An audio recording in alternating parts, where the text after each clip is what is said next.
히브리서 1장 1절에서 4절의 말씀 교독하겠습니다. 제가 먼저 읽습니다. 하나님께서 옛날에는 예언자들을 통하여 여러 번에 걸쳐 여러 가지 방법으로 우리 조상들에게 말씀하셨으나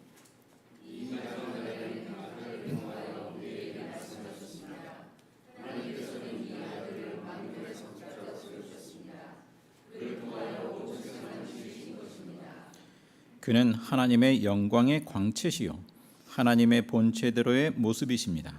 그는 자기의 능력 있는 말씀으로 만물을 보존하시는 분이십니다. 그는 죄를 깨끗하게 하시고서 높은 곳에 계신 존엄하신 분의 오른쪽에 앉으셨습니다.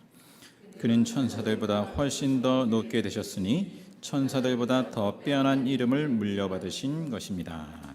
아멘. 자, 이제 7월 달 또 8월 초까지 한 달여간 묵상할 말씀이 히브리서죠. 오늘 히브리서의 본문, 오늘 본문뿐만 아니라 몇 군데의 말씀을 보면서 주님의 음성에 귀 기울이고자 합니다. 우선 히브리서의 권면을 받는 사람들이 누군가, 독자가 되는 사람들이 누군가 보면 히브리서 5장 성경을 가지고 가능한 대로 성경을 가지고 계시면 좋겠습니다.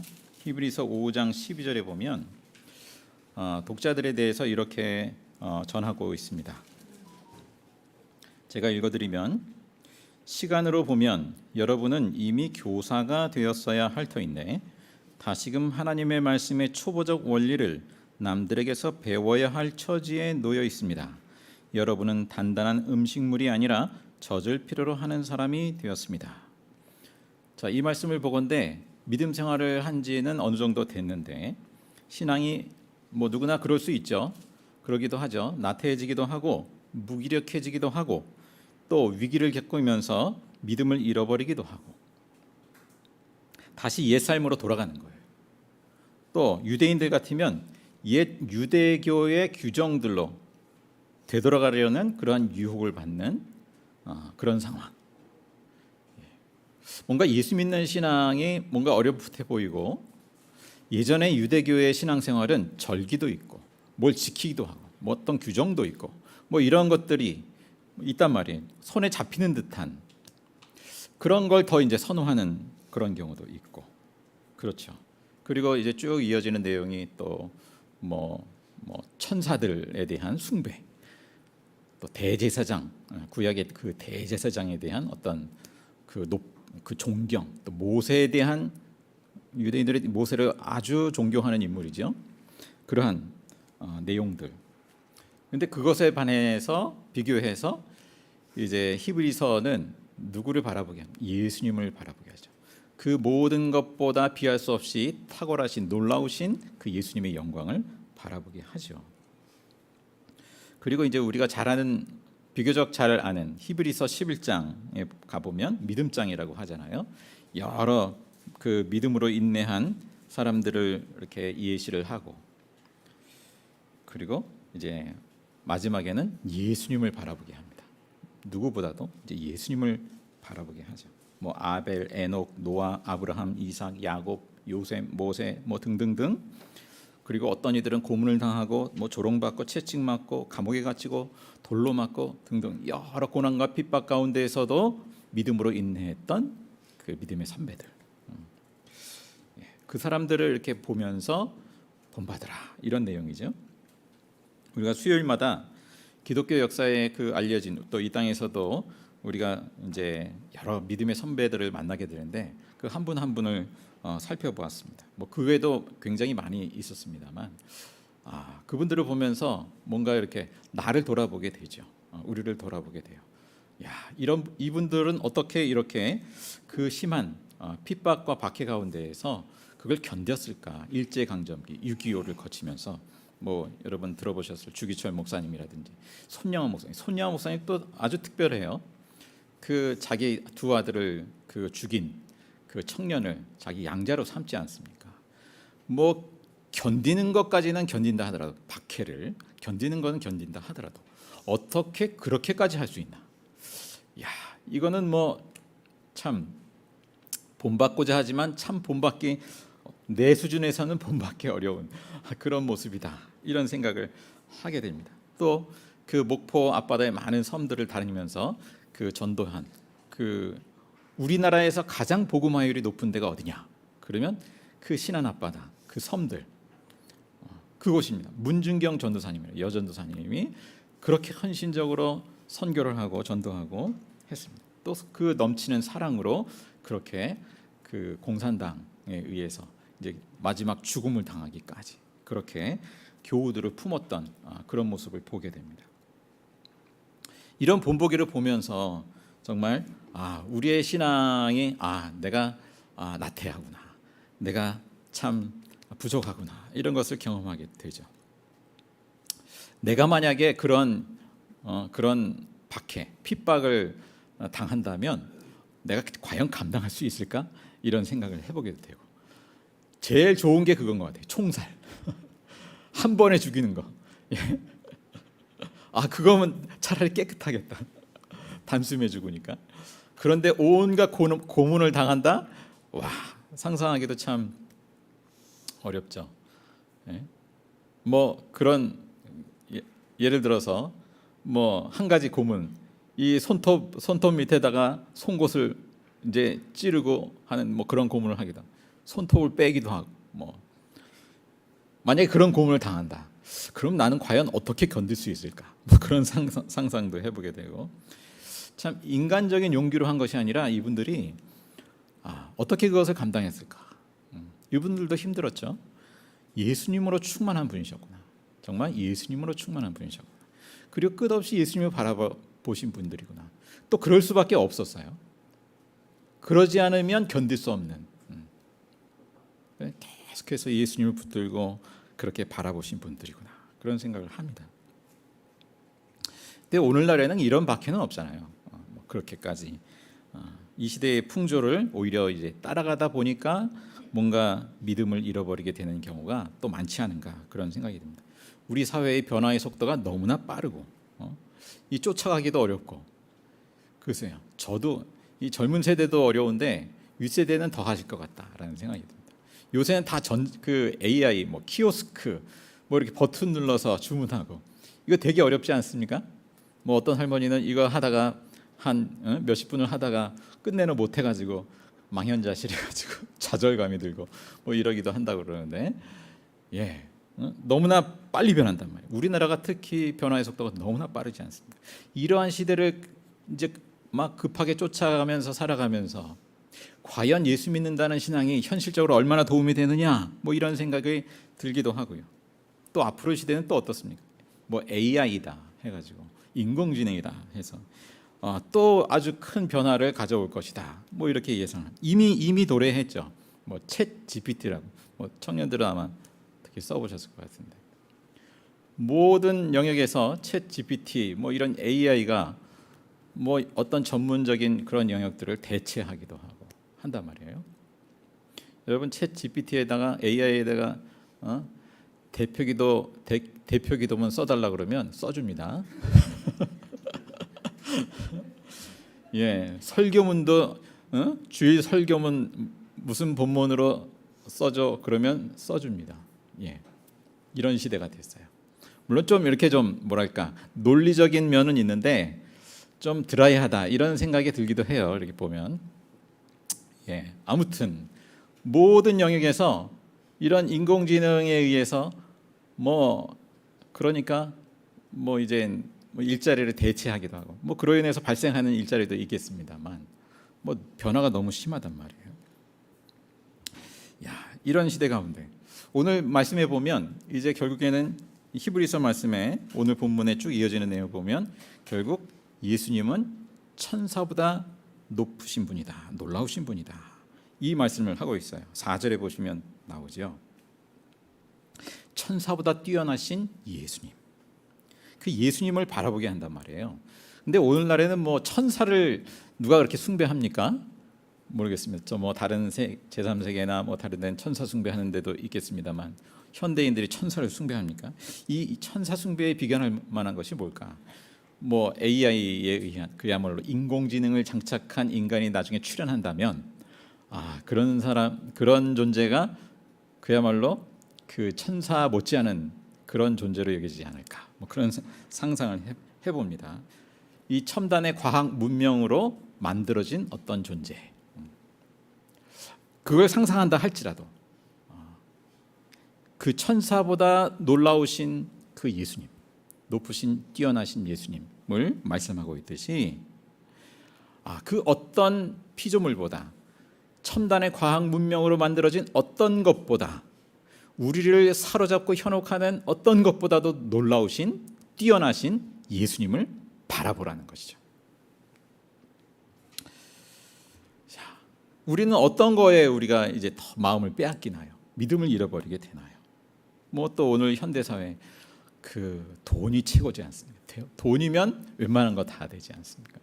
그 재물이 그 주님을 향한 시선을 또 나누게 하지 않습니까?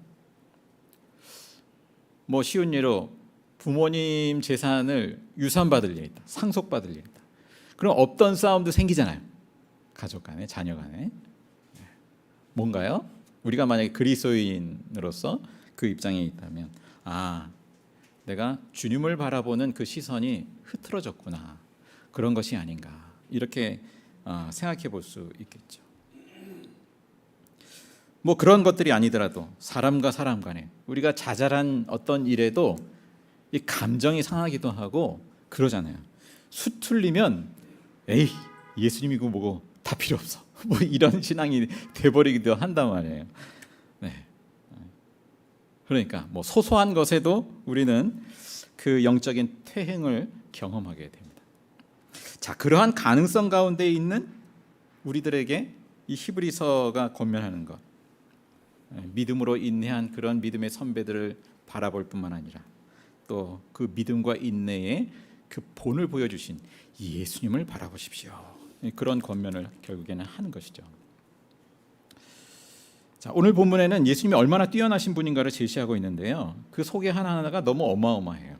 이렇게 헤아리기가 좀 너무 벅찹니다. 차례대로 간단하게 보시면 뭐 자세히 풀지는 않겠습니다. 예수님은 어떤 분이신가? 마지막 날에 하나님의 아들로 오셔서 직접적이고 그야말로 최종적인 그 하나님의 말씀이 되심을 소개하고 있어요. 옛날에는 어떻게 했습니까? 예언자들을 통해서 간접적인 방식으로 말씀을 주셨단 말이에요. 조상들에게, 우리 조상들에게 말씀하셨으나 2절에 보면 이 마지막 날에는 아들을 통하여 우리에게 직접 말씀하셨다라는 것이죠. 예수님이야말로 하나님의 궁극적인 최종적인 말씀이시죠. 또 예수님은 어떤 분인가? 만물을 다스릴 자다. 또 하나님은 이 아들을 통해, 예수 그리스도를 통해 온 세상을 지으셨다. 어마어마한 얘기죠. 하나님의 영광의 광채시고 하나님의 본체대로의 모습, 그러니까 하나님의 형상의 원형이 되시는 분, 예수님이시다라는 거죠. 예수님을 본 자는 곧 하나님을 본 것이다, 이렇게 표현됩니다. 예수님은 능력의 말씀으로 말씀을 보존하시는 분이죠. 만물을 보존하시는 분, 이 천지 만물을 보존하시는 분, 예수 그리스도. 또 어떻습니까? 예수님은 죄를 해결하시죠. 십자가에서 인류의 죄를 깨끗게 하신 분. 또 부활 승천하시어서 통치 자리에 앉으셨다. 우편에 앉으셨다. 사도신경이랑 겹치는 내용이죠. 우편에 앉으셨다. 그러니까 통치자의 자리에 앉으셨다라는 의미죠. 결국 무슨 말입니까? 4절을 다시 한번 읽어보겠습니다. 4절 시작. 그는 천사들보다 훨씬 더 높게 되셨으니 천사들보다 더 빼어난 이름을 물려받으신 것입니다. 아까 부른 찬양이 생각나는데, 후렴에 보면 내가 만난 가장 큰 이름 예수, 가장 큰 이름 예수, 그 어떤 존재보다 놀라우신 예수. 자, 기독교 신앙생활이 뭔가요? 결국 이처럼 가장 크신 예수 그리스도를 계속해서 바라보고 귀 기울이고 예수님이 과연 어떤 분이신지를 알아가는 과정, 이게 기독교 신앙생활이죠. 자, 그러나 우리가 예수 믿는다고 해서 당장 현실이 달라지진 않아요. 그런 면이 있죠. 우리 현실에서 하나님의 통치가 어떻게 나타나는지 눈에 잘 들어오지 않아요. 우리가 예수님을 통해서 그 하나님의 나라가 어떻게 임하는지를 잘 보고 그 영적인 눈이 떠져야 하리라고 믿습니다. 예수님이 빌라도 법정에서 이런 얘기를 하시죠. 내 나라는 이 세상에 속한 것이 아니다. 내 나라는 이 세상에 속한 것이 아니다. 다시 표현하면 내 나라는 이 세상에서 커가는 그런 나라가 아니다. 이렇게 우리가 눈에 보이게 커가는 그런 나라가 아니라는 것입니다. 유대인들은 어떻게 생각했나요? 하나님 나라를.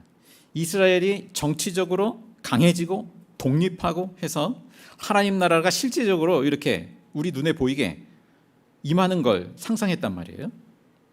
그래서 예수님은 그야말로 메시아로서, 그 왕으로서, 실질적인 정치적인 왕으로서 등극을 하고, 그런데 십자가에 죽었단 말입니다. 자, 하나님 나라는 그렇게 눈에 보이게 다가오지 않는다. 웅장한 예루살렘 성전과 같은 것으로 드러나는 것도 아니다. 오히려 나사렛 그 변방의 예수님, 그 한 사람 예수님으로 임했고, 십자가의 죽음으로 하나님의 그 죄사함과 구원이 임하고, 전혀 예상치 못한 거죠. 성령이 임하심으로 그 한 사람 한 사람을 통해서 하나님 나라가 확장되어 갑니다. 겉으로 보기에는 잘 드러나지 않아요. 그런데 그 감추어진 하나님의 영광, 그 하나님의 영광이 예수님에게서 그렇게 드러났다라는 것입니다. 자, 히브리서는 이 점에서 우리의 시선을 예수님께, 예수님에게서 드러난 그 하나님의 영광을 바라보라는 것이죠. 그렇게 예수님을 바라보면 예수님에게서 그 하나님의 영광을 볼 뿐더러 낙심하여서 지치지 않는 비결을 배울 수 있다 말씀하고 있어요. 히브리서 12장 1절 이하의 말씀으로 넘어가 보겠습니다. 히브리서 12장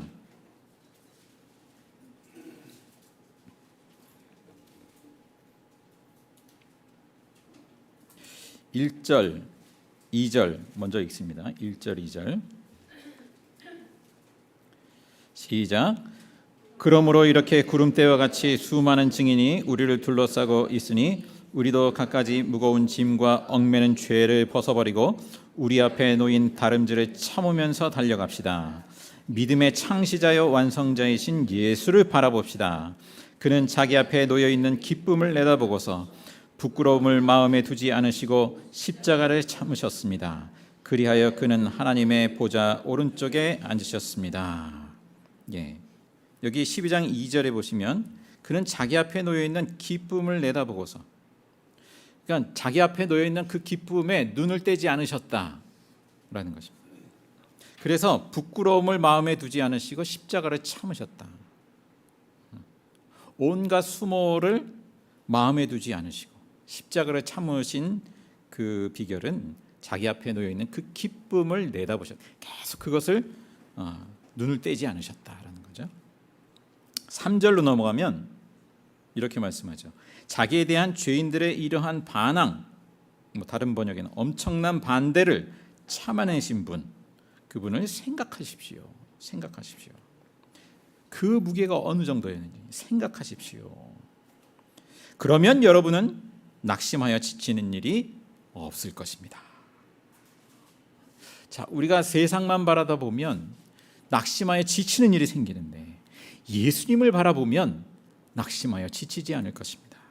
온갖 반대, 부끄러움, 수모를 감당하시고 십자가의 길을 가신 예수님은 어떻게 하셨나? 예수님은 자기 앞에 있는 그 기쁨을 내다보시고서 그렇게 가셨다라는 것이죠. 자, 그러한 예수님을 본받으라 뿐만 아니라 예수님은 어떤 분이신가? 참으로 영광스러운 분인과 동시에 친히 우리의 연약함을 동정하시고 도우시는 분이라고 소개하는 말씀이 있어요. 히브리서 4장으로 넘어가 보겠습니다. 히브리서 4장 15절 16절 말씀입니다.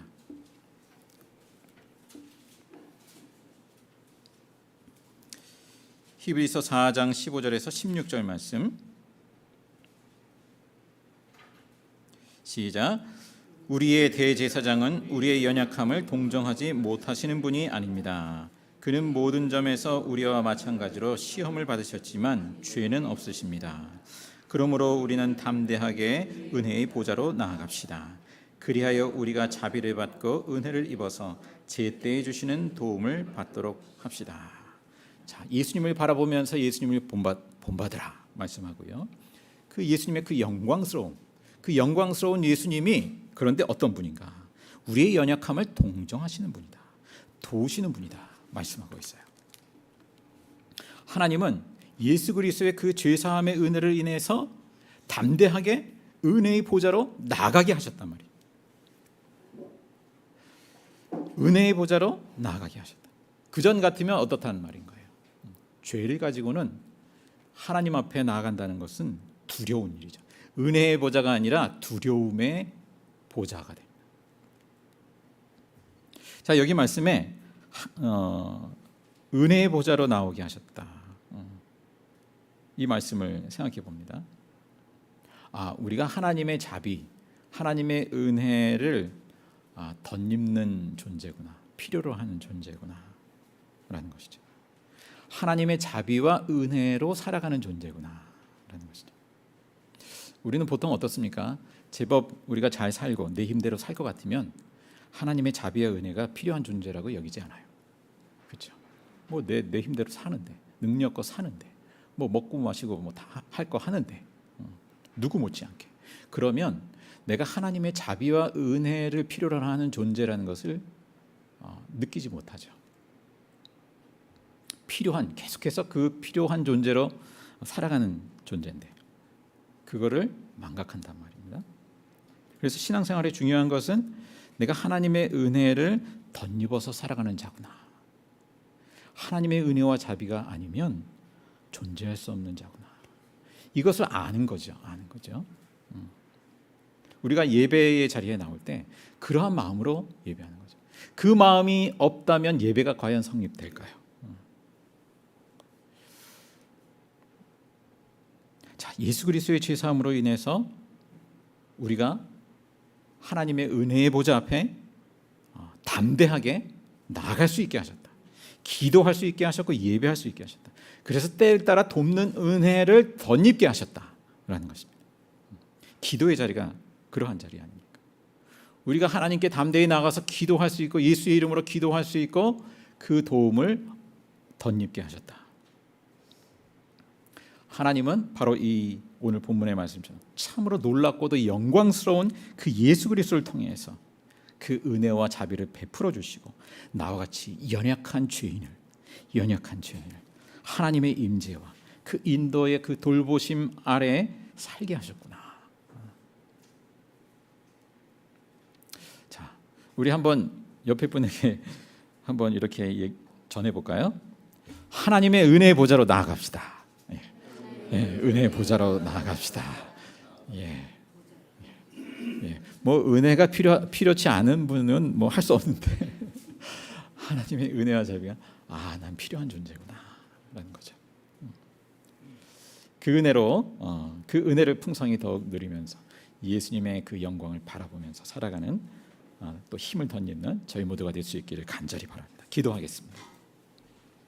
사랑과 은혜의 주 하나님, 오늘도 저희를 예수님의 피로 깨끗하게 하시어서 은혜의 보좌 앞으로 나오게 하시니 감사합니다. 오늘도 만물의 통치자 되신 예수님의 영광을 헤아리며 예배하는 저희의 눈을 더욱 열어주시어서 놀라우신 하나님의 영광을 바라보게 하여 주옵소서. 때로 지치고 힘들고 또 믿음을 잃어버리는 그 시험 가운데 처할 때 아버지 하나님, 때를 따라 돕는 은혜를 덧입어 또 예수 그리스도의 그 믿음의 인내를 온전히 바라보고 본받고 배우며 온전히 믿음의 승리자로 서게 하여 주옵소서. 감사드렸고 예수님의 이름으로 기도합니다. 아멘. 이어서 주님 가르치신 기도로 함께 기도하겠습니다. 하늘에 계신 우리 아버지, 아버지의 이름을 거룩하게 하시며 아버지의 나라가 오게 하시며 아버지의 뜻이 하늘에서와 같이 땅에서도 이루어지게 하소서. 오늘 우리에게 일용할 양식을 주시고 우리가 우리에게 잘못한 사람을 용서하여 준 것 같이 우리 죄를 용서하여 주시고 우리를 시험에 빠지지 않게 하시고 악에서 구하소서. 나라와 권능과 영광이 영원히 아버지의 것입니다. 아멘. 찬송 543장 찬양하겠습니다.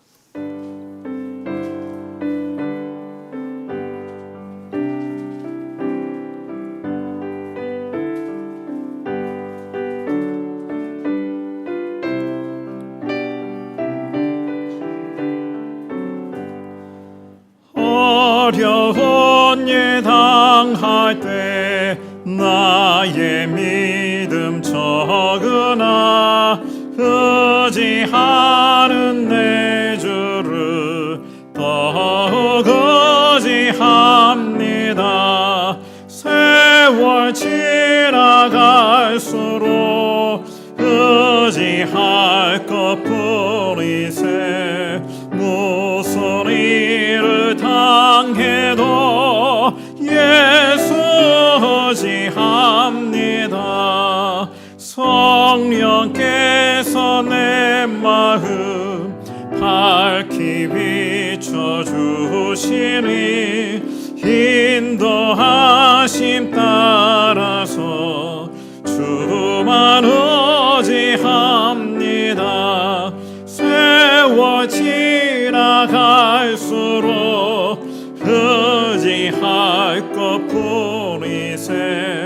무슨 일을 당해도 예수 의지합니다. 밝을 때의 노래와 어두울 때의 기도로 위태할 때 도움을 주께 간구합니다.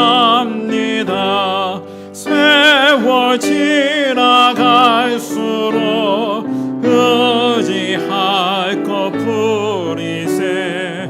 무슨 일을 당해도 예수 의지합니다.